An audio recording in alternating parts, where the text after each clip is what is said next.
Isaías capítulo 55, até o verso 13. Os irmãos acharam? Diz assim Isaías 55: todos vós, os que tendes sede, vinde às águas, e vós, os que não tendes dinheiro, vinde, comprai e comei, sim, vinde e comprai sem dinheiro e sem preço, vinho e leite. Por que gastais o dinheiro naquilo que não é pão, e o vosso suor naquilo que não satisfaz? Ouvi-me atentamente, comei o que é bom, e vos deleitareis com finos manjares. Inclinai os ouvidos e vinde a mim. Ouvi, e a vossa alma viverá, porque convosco farei uma aliança perpétua, que consiste nas fiéis misericórdias prometidas a Davi. Eis que eu o dei por testemunho aos povos, como príncipe e governador dos povos. Eis que chamarás a uma nação que não conheces, e uma nação que nunca te conheceu correrá para junto de ti, por amor do Senhor teu Deus e do Santo de Israel, porque este te glorificou. Buscai o Senhor enquanto se pode achar, invocai-o enquanto está perto. Deixe o perverso o seu caminho, o iníquo os seus pensamentos. Converta-se ao Senhor, que se compadecerá dele, e volte-se para o nosso Deus, porque é rico em perdoar. Porque os meus pensamentos não são os vossos pensamentos, nem os vossos caminhos os meus caminhos, diz o Senhor. Porque assim como os céus são mais altos do que a terra, assim são os meus caminhos mais altos do que os vossos caminhos, e os meus pensamentos mais altos do que os vossos pensamentos. Porque assim como descem a chuva e a neve dos céus, e para lá não tornam, sem que primeiro reguem a terra e a fecundem e a façam brotar, para dar semente ao semeador e pão ao que comer, assim será a palavra que sair da minha boca. Não voltará para mim vazia, mas fará o que me apraz, e prosperará naquilo para que a designei. Saireis com alegria, e em paz sereis guiados. Os montes e os outeiros romperão em cânticos diante de vós, e todas as árvores do campo baterão palmas. Em lugar do espinheiro crescerá o cipreste, e em lugar da sarça crescerá a murta, e será isto glória para o Senhor, e memorial eterno que jamais será extinto. Amém. Pai, obrigado pela tua palavra, que temos o privilégio de ouvir neste dia, meio da semana, palavra que nos alimenta, nos sustenta. É ela, meu Deus, que desejamos ouvir. Não estamos, ó Deus, para ouvir doutrinas, filosofias de homem, autoajudas. Pai, nada disso. Estamos aqui, meu Deus, com um desejo de ouvir a tua voz. E por isso, meu Deus, colocamos os nossos ouvidos atentos, nosso coração nas tuas mãos, para que o Espírito Santo fale conosco, nos convença, e eu peço que, por esse mesmo Espírito, eu seja capaz de pregar a tua palavra com graça, unção e poder no Espírito Santo, para que todos nós possamos ser edificados por essa palavra. Assim oramos e agradecemos em nome de Jesus. Amém. Amém, queridos, podem sentar. Queridos, Isaías é o profeta evangélico, assim como é conhecido por suas numerosas profecias acerca do Messias. E Isaías, mais ou menos do capítulo 49 em diante, ele vai falar da restauração do povo que estava cativo na Babilônia. Ele vai fazer as profecias a respeito desse retorno, falando do servo do Senhor, falando da restauração. E esse capítulo que nós lemos, tem aqui o título no seu também deve estar, graça oferecida gratuitamente a todos. E até o capítulo 59, ele vem falando dessa restauração promovida em Israel. E olhando para esse texto, nós nos perguntamos, não é, em que coisas nós temos empregado os nossos recursos. E quando falamos de recursos, não falo somente financeiros, mas recursos de toda espécie, inclusive o nosso vigor, a nossa saúde, a nossa disposição, tudo que está ao nosso alcance e colocá-lo, empregá-lo da melhor maneira. Eu estava falando com os pastores também no início, eu tenho conversado com a minha esposa. Esses dias eu tenho tido problema na coluna, dores muito fortes. E, irmãos, eu confesso, quando qualquer coisa cai no chão, me irrita. Porque eu tenho que me abaixar para pegar, aí a coluna dói e já incomoda, atrapalha, não é? Então você até tem um desejo de empregar esses recursos, mas à medida que o tempo passa, nós vamos sofrendo um desgaste natural, alguns na parte dos ossos, outros pressão alta, enfim, com a idade alguns probleminhas começam a aparecer, e aí esses nossos recursos já não são mais tão vigorosos.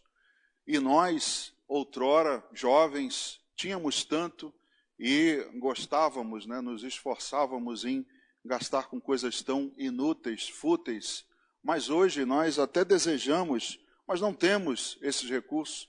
Então, quando nós pensamos nisso que temos, nos perguntamos no que temos empregado, no que temos gastado esses recursos, como temos dedicado. Se falarmos do recurso finito mais valioso para nós, que é o tempo, como nós estamos, se você fizer uma rápida análise no seu dia a dia e se flagrar de vez em quando, perguntando para si mesmo, o que eu fiz até agora? Nessas horas todas, o que foi que eu produzi? Você vai pensar e perceber que você gastou tanto tempo, desperdiçou com coisas inúteis, que poderiam ser evitadas. O celular é uma delas, redes sociais. Se a gente fizer a conta de quanto gastamos olhando para o celular, mandando mensagem para um para o outro, curtindo isso, curtindo aquilo, nós vamos ver que jogamos fora tempo precioso que não dá mais para recuperar. Então, olhando para o tempo, principalmente, nós vemos que podemos usá-lo de uma maneira melhor, gastamos mal, não é? E podemos usá-lo de maneira mais racional, mais produtiva, mas as Escrituras, quando nós olhamos para isso que devemos buscar, no que devemos empregar os nossos recursos, as Escrituras nos ensinam o que nós devemos buscar. Eu queria ler contigo, vou marcar aqui o texto, queria ler contigo a carta de Paulo aos Colossenses, lá no capítulo 1, vamos ler, Colossenses capítulo 3, vamos ler do versículo 1 ao 3, o que Paulo diz a eles a respeito disso. Colossenses 3, do 1 ao 3, ele diz assim: portanto, se fostes ressuscitados juntamente com Cristo, buscai as coisas lá do alto, onde Cristo vive, assentado à direita de Deus. Pensai nas coisas lá do alto, não nas que são aqui da terra, porque morrestes e a vossa vida está oculta juntamente com Cristo em Deus. Quando olhamos esse texto, alguém pode pensar, mas eu não posso perder alguns momentos pensando em outras coisas. Não é isso que Paulo diz. Ele não está recriminando ninguém por pensar em alguma outra coisa, mas o que Paulo recrimina é que eu não posso dedicar toda ou boa parte do meu tempo, da minha vida, buscando, não é? E pensando nas coisas que são terrenas. Quando colocamos isso em primeiro lugar, na frente das coisas que são celestiais, isso sim estamos errando, e é isso que Paulo condena. E também no Evangelho segundo Mateus, no capítulo 6, ao Sermão do Monte, palavras de Jesus, algo que você também conhece muito bem, quando Jesus diz a respeito do que devemos acumular. Mateus 6, versículo 19 e 20, Jesus diz assim: não acumuleis para vós outros tesouros sobre a terra, onde a traça e a ferrugem corroem, e onde ladrões escavam e roubam, mas ajuntai para vós outros tesouros no céu, onde traça nem ferrugem corrói, e onde ladrões não escavam nem roubam. Então Jesus está também mostrando que nós não devemos nos ater ou nos preocupar em excesso, ou colocar isso acima de buscar as coisas do reino de Deus e dos tesouros dos céus. Não devemos colocar as terrenas no lugar delas. Nós devemos buscar o nosso tempo, dedicar os nossos esforços nas coisas celestiais, ou seja, naquilo que tem valor eterno. Coisas terrenas, muitas delas são boas, mas elas têm valor finito, elas têm um prazo de validade finito. Então, irmãos, quando nós olhamos, para esse princípio, quando nós olhamos para tudo isso, nós passamos a perceber que temos que ajustar o nosso caminho, ajustar os nossos esforços, o nosso tempo e passar a dedicar aquilo que de fato tem valor.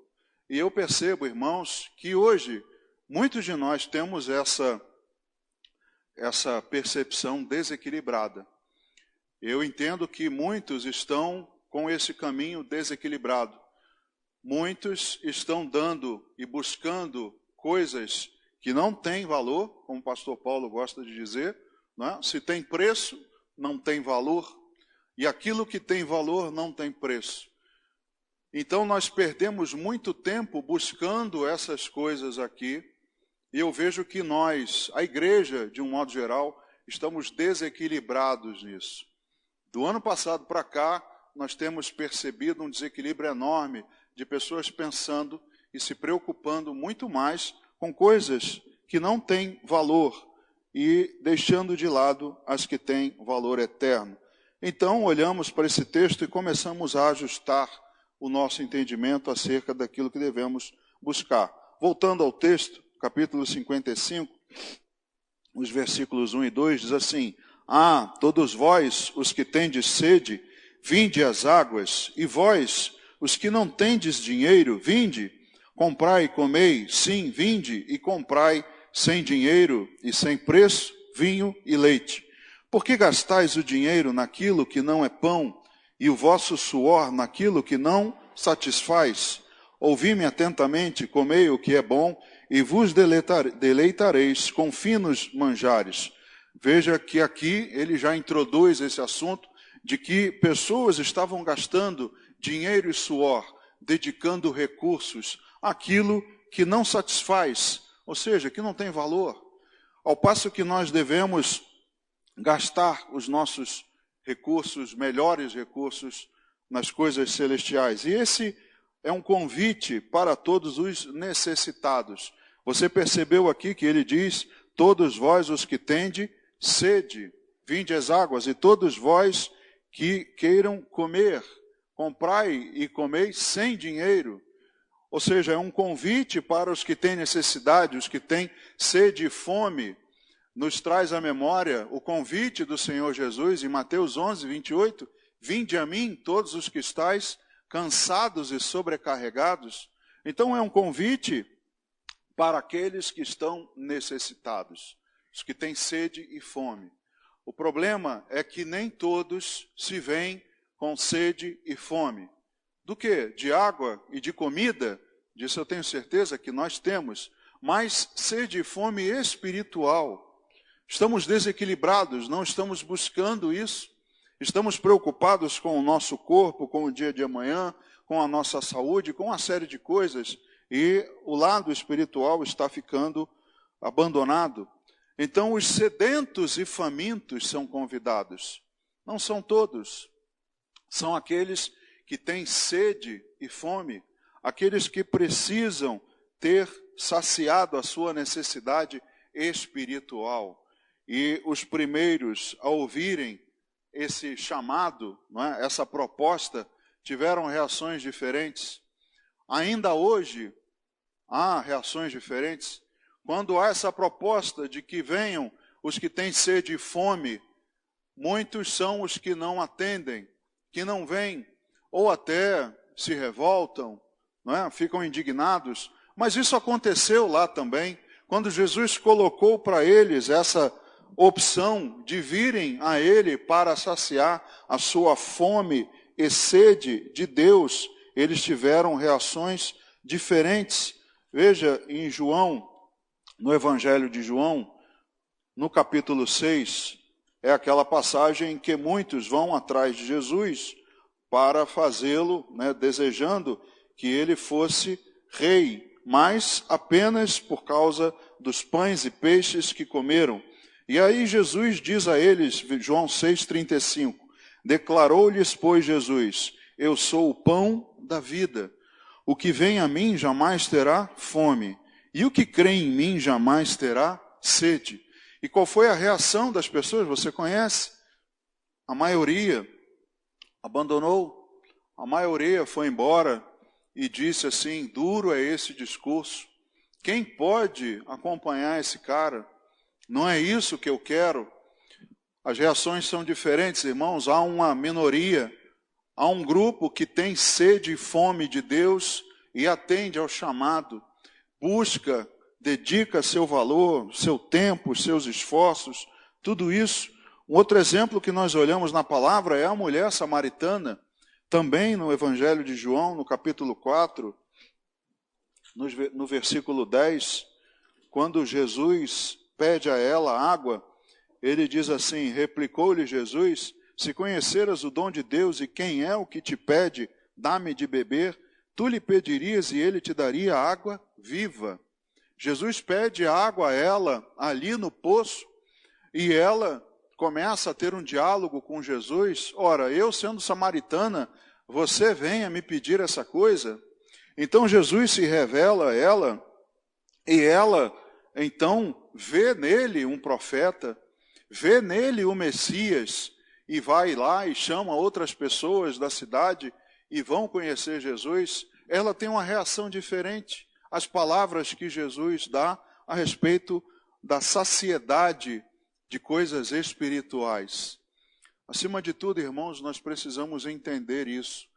Temos necessidades materiais, que para essas Deus prometeu que supriria, e temos necessidades espirituais, que Deus também é o único que pode saciar. Mas se nós acharmos que temos apenas as materiais, e que as espirituais podem ficar para depois, vamos gastar o nosso esforço nessas coisas que, como Isaías diz, não tem valor. E aí os tempos vão passando e nós então vamos perdendo o vigor. E muitos famintos e sedentos estão sendo envenenados, irmãos. Muitas pessoas que até têm sede e fome espiritual, mas estão sendo envenenados por homens que estão oferecendo um alimento contaminado, um alimento que não vem, como Jesus disse, o pão verdadeiro, não é esse alimento que está sendo oferecido para muita gente.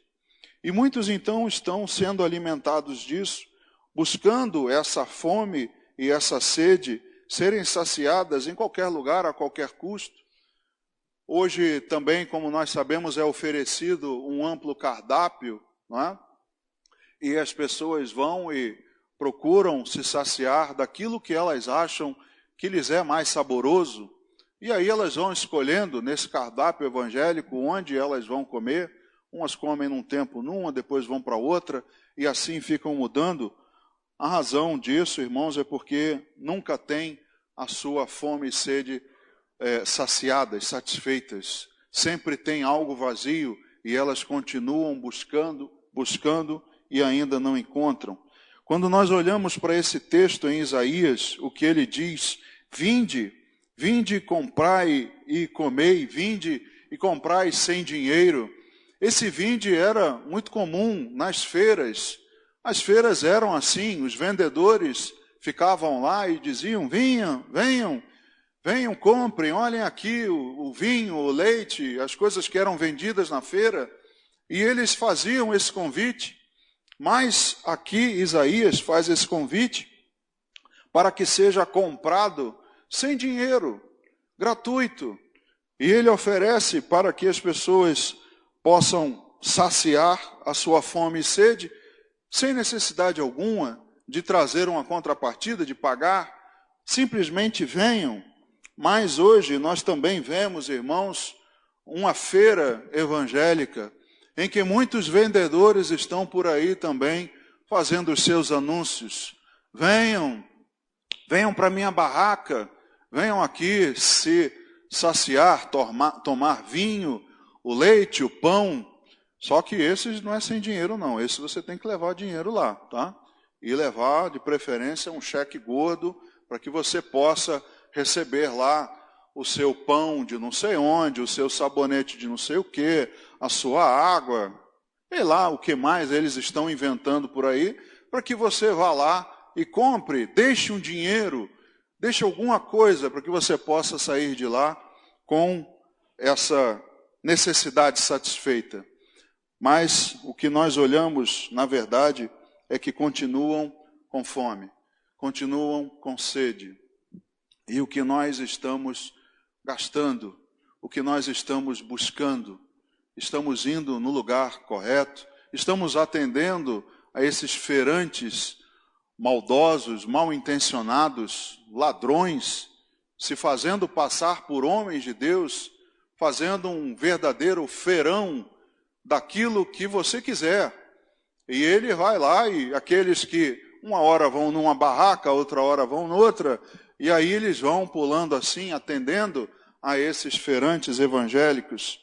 E no mundo, então, irmãos, é uma verdadeira feira ambulante, onde se vende tudo. No mundo, se você quiser, você pode comprar qualquer coisa. Aliás, o diabo te vende qualquer coisa em troca da sua alma. O diabo te oferece tudo o que você precisar para satisfazer a sua carne, ele te oferece. E aí, irmãos, estamos vendo, como eu disse, um desequilíbrio, estamos desequilibrados, porque muitos estão buscando essas coisas, ouvindo esses feirantes, ouvindo esses homens vendedores. Muitos estão empregando seus esforços, até no mundo, a sua dedicação, o seu tempo, o seu vigor, mas esquecendo a fome e sede espirituais, que sempre vão existir, não vão ser satisfeitas a não ser em Deus.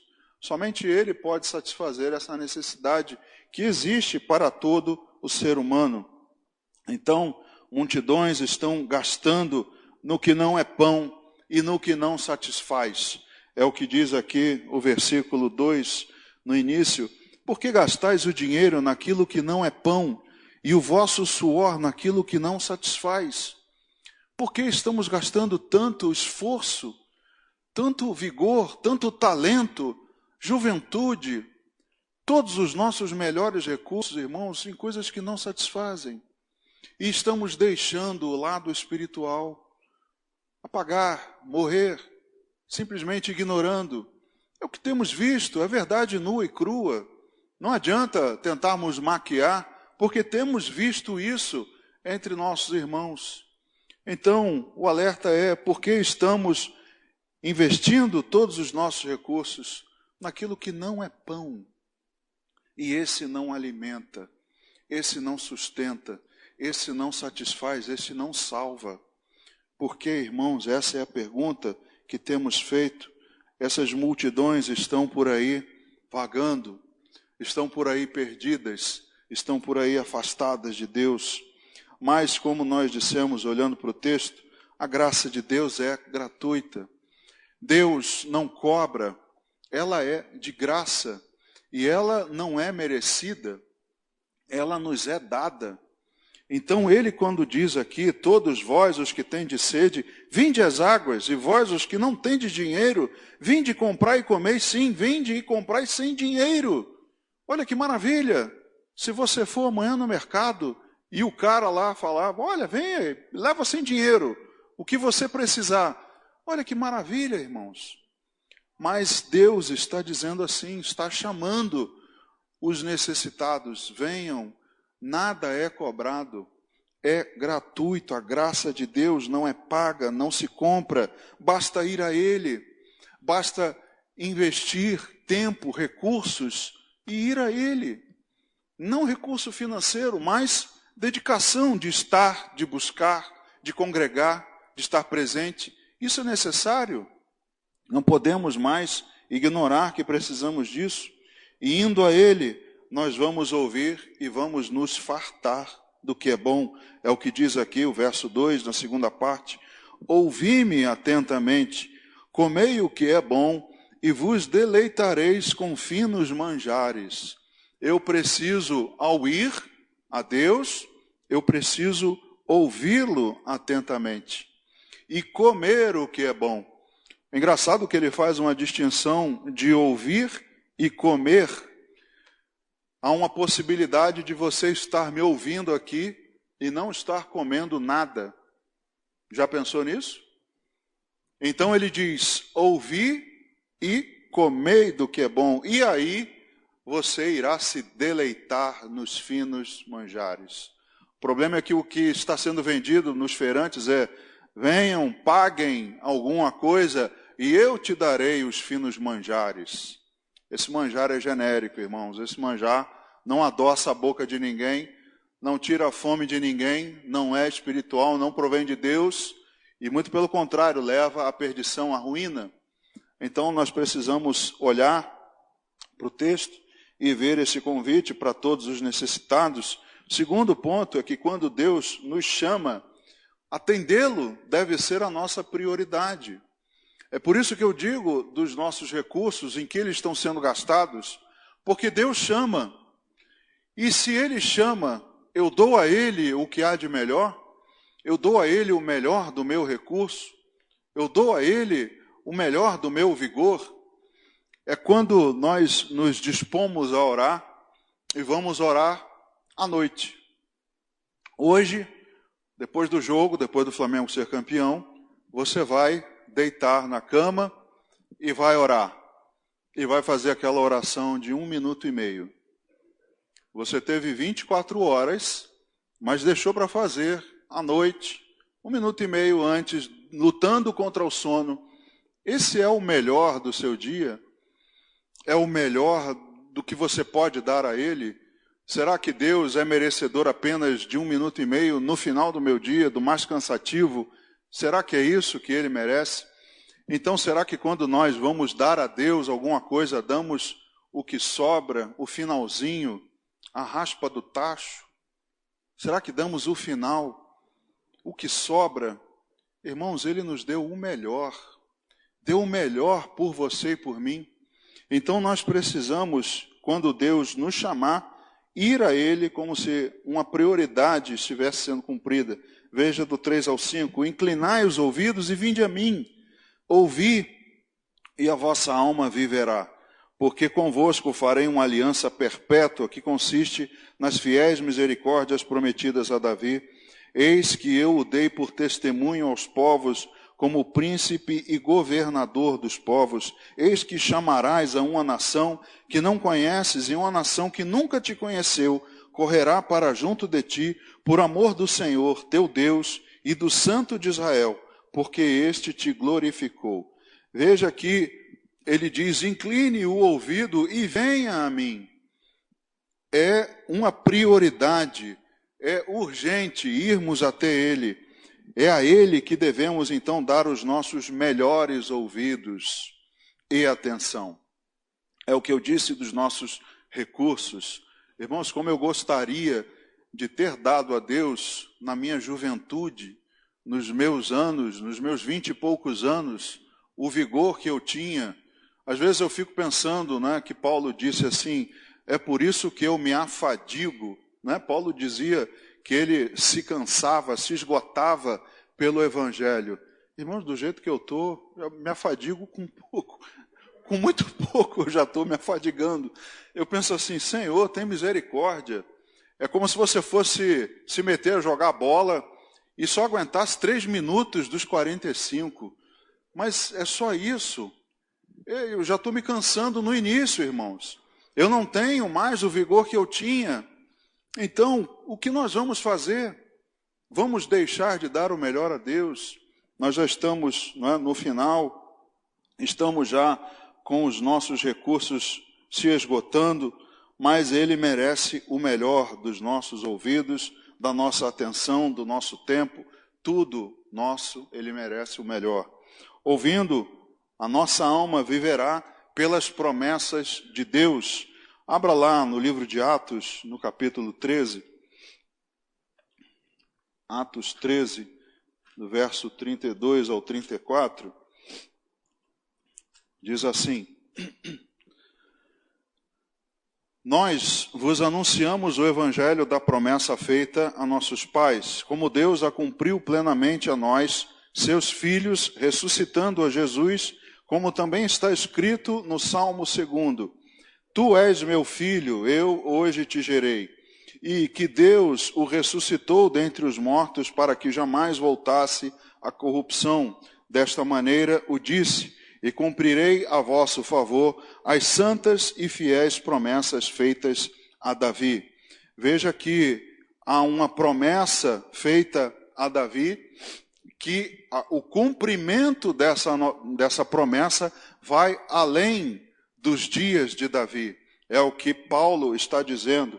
E no capítulo 2 de Atos também, no verso 24 ao 32, Pedro também diz algo semelhante. Atos 2, do versículo 24 ao 32, ele diz: ao qual, porém, falando de Jesus, Deus ressuscitou, rompendo os grilhões da morte, porquanto não era possível fosse ele retido por ela, porque a respeito dele diz Davi: diante de mim via sempre o Senhor, porque está à minha direita para que eu não seja abalado. Por isso se alegrou o meu coração e a minha língua exultou. Além disto, também a minha própria carne repousará em esperança, porque não deixarás a minha alma na morte, nem permitirás que o teu santo veja corrupção. Fizeste-me conhecer os caminhos da vida, encher-me-ás de alegria na tua presença. Irmãos, seja-me permitido dizer-vos claramente a respeito do patriarca Davi, que ele morreu e foi sepultado, e o seu túmulo permanece entre nós até hoje, sendo, pois, profeta, e sabendo que Deus lhe havia jurado que um dos seus descendentes se assentaria no seu trono. Prevendo isto, referiu-se à ressurreição de Cristo, que nem foi deixado na morte, nem o seu corpo experimentou corrupção. A este Jesus Deus ressuscitou, do que todos nós somos testemunhas. Então veja que Pedro também diz que uma promessa foi feita a Davi de que o seu trono seguiria, sempre haveria um descendente de Davi no trono reinando. Então as promessas que nós ouvimos que foram feitas a Davi se cumpriram em Cristo. É o que nós chamamos do sensus plenior, é uma interpretação que vai além do que aquilo que nós estamos olhando. Ultrapassa Davi, não está falando apenas dos dias de Davi, mas como explica Pedro, em Jesus Cristo, porque dele, a este Jesus, Deus ressuscitou, de modo que todos nós somos testemunhas. Então nós fomos alcançados, nossa alma, ouvindo Deus, é alcançado e iremos viver por essas promessas de Deus. Então, irmãos, nós precisamos ouvi-lo e atendê-lo como uma prioridade na nossa vida. O microfone parece que está oscilando, né? Amém. Continuando, irmãos, lá no livro de Isaías, no capítulo 55, voltando lá ao nosso texto agora, lendo os versículos 6 ao 11, diz assim: buscai o Senhor enquanto se pode achar, invocai-o enquanto está perto, deixe o perverso o seu caminho, o iníquo os seus pensamentos, converta-se ao Senhor, que se compadecerá dele, e volte-se para o nosso Deus, porque é rico em perdoar. Porque os meus pensamentos não são os vossos pensamentos, nem os vossos caminhos os meus caminhos, diz o Senhor.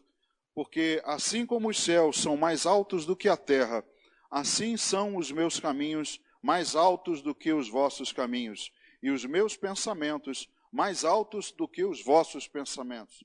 Porque assim como descem a chuva e a neve dos céus, e para lá não tornam, nem sem que primeiro reguem a terra e a fecundem e a façam brotar, para dar semente ao semeador e pão ao que come, assim será a palavra que sair da minha boca. Não voltará para mim vazia, mas fará o que me apraz e prosperará naquilo para que a designei. Então, quando nós olhamos para o texto, nós vemos que se encontramos algo valioso, o que nós fazemos com o velho? Nos desfazemos dele. nos livramos do velho. Não se livre do seu velho marido, tá? Não é isso o que a palavra diz.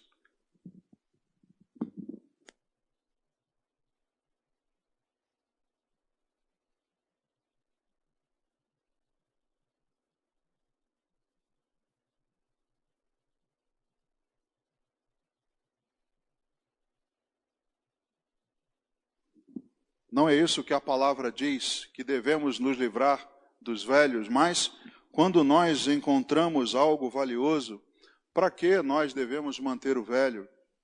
É como diz a palavra acerca da nova aliança. Ora, se a nova aliança é superior, a velha já está caducada. Então, quando nós encontramos o valor, percebemos o valor daquilo que gastamos nossos esforços, encontramos algo que de fato tem valor. Primeiro, nós precisamos entender que há tempo para todas as coisas. É isso que diz Eclesiastes, não é? Há tempo para todas as coisas. Veja o que Paulo diz lá na segunda carta aos Coríntios, no capítulo 6. Segunda carta aos Coríntios, no capítulo 6, versículos 1 e 2. E nós, na qualidade de cooperadores com ele, também vos exortamos a que não recebais em vão a graça de Deus, porque ele diz: eu te ouvi no tempo da oportunidade e te socorri no dia da salvação. Eis agora o tempo sobremodo oportuno, eis agora o dia da salvação. Queridos, o tempo, se nós entendemos que há tempo para todas as coisas, o tempo da salvação é agora. É como diz aqui, agora é o dia da salvação. Nós não podemos mais ignorar e deixar essa coisa valiosa para depois. Não podemos negligenciar, como Paulo diz. Como ficaremos se negligenciarmos tão grande salvação? Como nós poderemos viver e continuar com o velho estilo de vida, continuar com a velha criatura, se aqui nós vemos que o tempo da oportunidade é agora, ele nos socorreu no dia da salvação, e esse tempo sobremodo oportuno é hoje, agora é o dia da salvação. Então há tempo para todas as coisas antigas já passaram, o que passou, passou, não tenho mais como recuperar, mas agora preciso me concentrar nas coisas novas. Se eu descobrir algo que de fato tem valor, eu preciso me dedicar a elas e abandonar aquilo que é inútil, que, como nós vimos lá em Isaías, não satisfaz, não tem valor algum. E também na segunda carta de Paulo aos Coríntios, no capítulo 5, verso 17, é um versículo que você conhece muito bem, dizendo que eis que tudo se fez novo, as coisas antigas se passaram. Se alguém está em Cristo, é nova criatura. As coisas antigas já passaram, eis que se fizeram novas. As coisas antigas já passaram. As nossas velhas naturezas, nosso velho eu, já passaram. Não podemos mais agora continuar com ele, porque o segundo, o novo, é melhor do que o velho. É melhor do que o antigo. Já passou. Há tempo para todas as coisas, e isso já ficou para trás. Não posso mais ficar me atendo com coisas antigas que não têm valor. Voltando ao texto de Isaías, no versículo 8, ele diz: porque os meus pensamentos não são os vossos pensamentos, nem os vossos caminhos os meus caminhos, diz o Senhor. A partir daqui começa uma série de porquês. Deus dando explicação. Ele não precisa disso, não é necessário, mas ele aqui começa a dizer os porquês do que devo me voltar para ele, por que eu devo buscá-lo. E aqui ele vai começar a dizer e fala dos pensamentos, dos seus pensamentos que não são os nossos, dos seus caminhos que não são os nossos, porque os nossos pensamentos e nossos caminhos, irmãos, que valores têm? Diz a Bíblia que há caminhos que para o homem são corretos, mas no final são caminhos de morte. Jesus diz que é largo e espaçoso o caminho que leva à perdição, mas a porta estreita e apertado o caminho é que conduz à salvação. Então, irmãos, o meu caminho, o que nós estamos buscando no desequilíbrio que vemos hoje na igreja, no que vai dar, em que lugar vai nos deixar, em que vamos parar, como vamos ficar. Então ele começa essas explicações do porquê devo buscá-lo enquanto se pode achar, invocá-lo enquanto está perto, e ele começa a dizer, deixe o perverso os seus caminhos, ou seja, livre-se da velha criatura, livre-se dos seus velhos hábitos e comece a buscar o novo, comece a valorizar o novo, porque seus pensamentos e caminhos são perfeitos. Devo ir a ele e reconhecer, Senhor, vou trilhar o teu caminho. Entendo que o teu caminho é valioso, que o teu caminho é perfeito e o meu não ia me levar a lugar nenhum, não ia saciar a minha vontade e necessidade. Veja o que Paulo diz aos Efésios no capítulo 3, já estamos encerrando, Efésios 3, verso 20, diz assim, ora, aquele que é poderoso para fazer infinitamente mais do que tudo quanto pedimos ou pensamos, seus pensamentos são mais altos do que os meus. Lucas, capítulo 1, os versículos de 76 ao 79. Lucas, capítulo 1, do verso 76 ao 79. Deixa eu achar aqui. Lucas 1, do 76 ao 79, diz assim, tu, menino, serás chamado profeta do Altíssimo, porque precederás o Senhor, preparando-lhe os caminhos, para dar ao povo conhecimento da salvação, no redimi-lo dos seus pecados, graças à entranhável misericórdia de nosso Deus, pela qual nos visitará o sol, nascente das alturas, para alumiar os que jazem nas trevas e na sombra da morte, e dirigir os nossos pés pelo caminho da paz.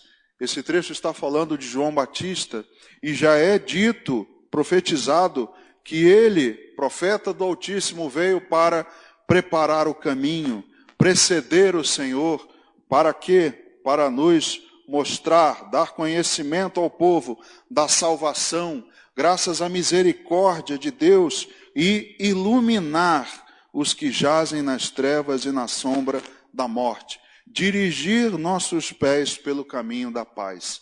Tudo isso, irmãos, Deus já sabia. Tudo isso nos seus pensamentos elevados, nos seus caminhos, que não são os nossos, Deus já tinha traçado tudo isso para João Batista, para mim e para você. Então, nós, olhando para o texto, vemos como os pensamentos e os caminhos de Deus são perfeitos. Continuando no verso 9, do capítulo 55, ele diz, porque assim como os céus são mais altos do que a terra, assim são os meus caminhos mais altos do que os vossos caminhos, e os meus pensamentos mais altos do que os vossos pensamentos.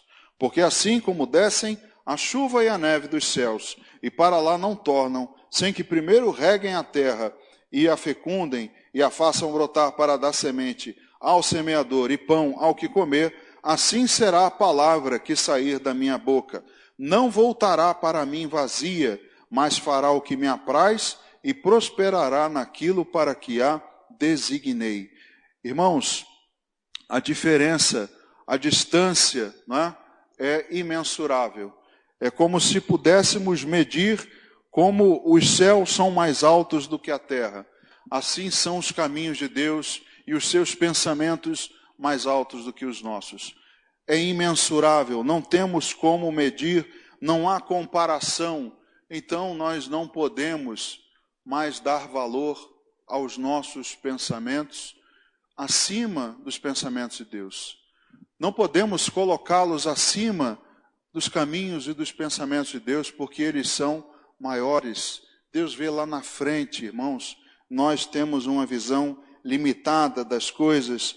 Ele é fiel, a sua palavra sempre se cumpre, como ele diz aqui, assim como a chuva e a neve não caem sem primeiro que elas façam aquilo que foram destinadas, regar a terra, para que possa ser fecundada, brotar, dar semente, pão para comer. Assim como Deus tem um desígnio para a chuva, ela também, a sua palavra irá se cumprir. A semelhança da chuva e neve, que elas no final dão um alimento, a palavra de Deus também é o alimento e ela se cumpre. Assim como nós não vemos chuva voltar para o céu, há um ciclo, você sabe, não é? A chuva cai e ela sobe de novo, evapora.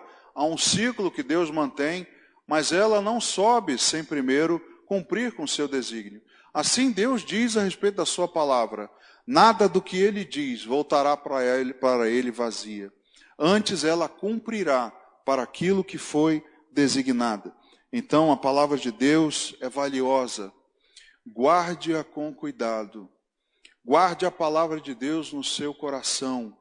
Ela, sim, irmãos, é aquela que nós devemos buscar. É ela que nós devemos empregar os nossos esforços, nosso tempo, nossa atenção.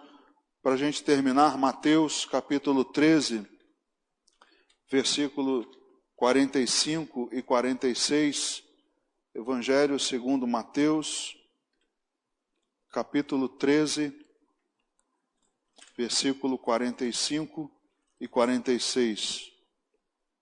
Diz assim: o reino dos céus é também semelhante a um que negocia e procura boas pérolas, e tendo achado uma pérola de grande valor, vende tudo o que possui e a compra. Se você de fato encontrou o reino de Deus como sendo de grande valor, faça o possível para mantê-lo em seu poder. Guarde-o com cuidado, com carinho, e continue buscando, continue se empenhando, continue ouvindo a palavra de Deus, se livrando da sua velha natureza. Continue, meu irmão, porque só assim nós teremos um emprego devido dos nossos recursos. E lá no livro de Isaías, agora sim para a gente encerrar, versículos 12 e 13, saireis com alegria e em paz sereis guiados. Os montes e os outeiros romperão em cânticos diante de vós, e todas as árvores do campo baterão palmas. Em lugar do espinheiro crescerá o cipreste, e em lugar da sarça crescerá a murta, e será isto glória para o Senhor, e memorial eterno que jamais será extinto. A sua busca irá glorificar o Senhor. Se nós, de fato, nos empenharmos, nossos recursos, nosso investimento pessoal em coisas espirituais e eternas, nós seremos motivo de glória para o Senhor. Porque é certo colhermos os frutos, é o que ele diz aqui, nós sairemos com alegria, em paz seremos guiados, os montes e os outeiros romperão em cânticos. É como se toda a criação se regozijasse, é como se toda a criação se alegrasse. E Paulo diz em certo momento, se não me engano, em Filipenses, dizendo que há ao nosso redor uma grande nuvem de testemunhas. Muitos irmãos santos que estão também observando a nossa carreira. E nós estamos nos dedicando para alcançarmos o fim da corrida e recebermos a coroa da vida eterna. Então, a imagem é como se toda a criação estivesse nos aplaudindo. E nós vemos isso em 3 salmos de Davi, e nós vamos ler um trecho de um deles, Salmo 96, do 10 ao 13, diz assim: dizei entre as nações, reina o Senhor. Ele firmou o mundo para que não se abale e julga os povos com equidade. Alegrem-se os céus e a terra exulte, ruja o mar e a sua plenitude, folgue o campo e tudo que nele há, regozijem-se todas as árvores do bosque, na presença do Senhor, porque vem julgar a terra, julgará o mundo com justiça e os povos consoante a sua fidelidade. Essa é a imagem, irmãos, dos cativos que saíram da Babilônia, voltando para Jerusalém. Venham, saireis com alegria. vocês sairão do lugar em que estavam aprisionados como escravos, exilados, vocês sairão com alegria, em paz sereis guiados, e haverá diante de vós toda a criação, todos se regozijando, se alegrando com essa restauração. Essa é a imagem da restauração. É isso, irmãos, o resultado da busca pela coisa que de fato tem valor. É a imagem da restauração, onde havia inutilidade seca. É a imagem aqui do espinheiro, uma planta que no deserto não tinha utilidade nenhuma, a não ser lançado para o fogo. Havia seca, agora com o cipreste, a honra, a utilidade. É uma árvore conhecida na construção, e também ele diz que no lugar da sarça haverá a murta. A sarça também, um arbusto do deserto, que para nada servia a não ser queimado. Mas a murta era usada para perfumar, a murta era usada para decorar, a murta era bela. E assim também, se nós buscarmos e nos dedicarmos ao Senhor, seremos também o bom perfume de Cristo, exalaremos o bom perfume e seremos então produtivos, seremos então restaurados, seremos a imagem da restauração e Deus será glorificado. Então busque o que tem valor, invista no reino de Deus, não perca seu tempo, o seu vigor, a sua juventude, os seus recursos, não perca tudo isso em coisas que não têm valor, mas busque a Deus, dedique-se a Ele, porque nós vemos esse desequilíbrio, irmãos, e é necessário revertermos esse quadro, que todos nós possamos ouvir e sermos ensinados pelo Espírito Santo. Vamos orar? Pai, te agradecemos pela Tua palavra e queremos, meu Deus, que o Senhor nos ensine as coisas preciosas, valiosas, aquelas, meu Deus, que devemos buscar, que devemos com diligência, meu Deus, estar atrás, crescimento na fé, o crescimento, meu Deus, como pessoas, como cristãos, como igreja, meu Deus, sempre buscando ajudar aos irmãos para que cresçam junto conosco, que ninguém fique para trás, meu Deus, que não haja irmãos buscando e empregando o seu tempo, os seus recursos em coisas que não têm valor. Meu Deus, que nós possamos ser alcançados por Ti, pela Tua graça, pela Tua misericórdia, que possamos, meu Deus, ver o real valor do reino de Deus e possamos, meu Deus, exalar o bom perfume de Cristo. Não queremos, Pai, ser lançados como o espinheiro, não queremos, meu Deus, ser queimados como sarças, mas queremos honra e glória para o Senhor. Produção, queremos beleza, queremos aroma agradável. É isso que queremos para as nossas vidas. Fala conosco, meu Deus, é o que te pedimos em nome de Jesus. Amém.